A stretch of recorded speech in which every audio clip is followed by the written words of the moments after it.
থেমে গেলে জমে ধুলো। খুব বেশি দৌড়াতে থাকলে মানুষ টায়ার্ড হয়ে যায়। একটু পজ দিতে হয়। আস্তে আস্তে হেঁটে অনেক দূর আগানো যায়। অনেক দিন বন্ধ পড়ে থাকা ফ্যানে পড়ে থাকে ধুলো।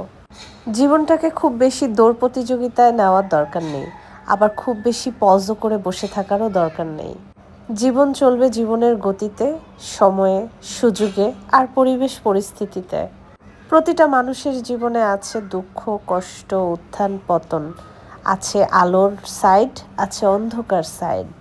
তবুও জীবনে হাসতে হয়, আনন্দে থাকতে হয়, জীবন এগিয়ে নিয়ে যেতে হয়।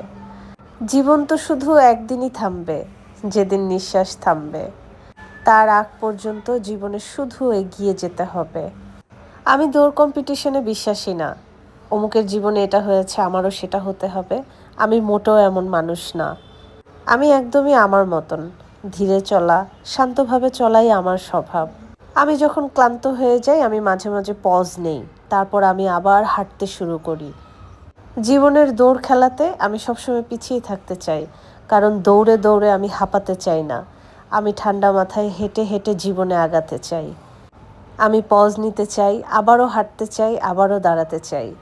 প্রতিটা মানুষ স্বপ্ন নিয়ে বাঁচে, স্বপ্ন দেখে বাঁচে।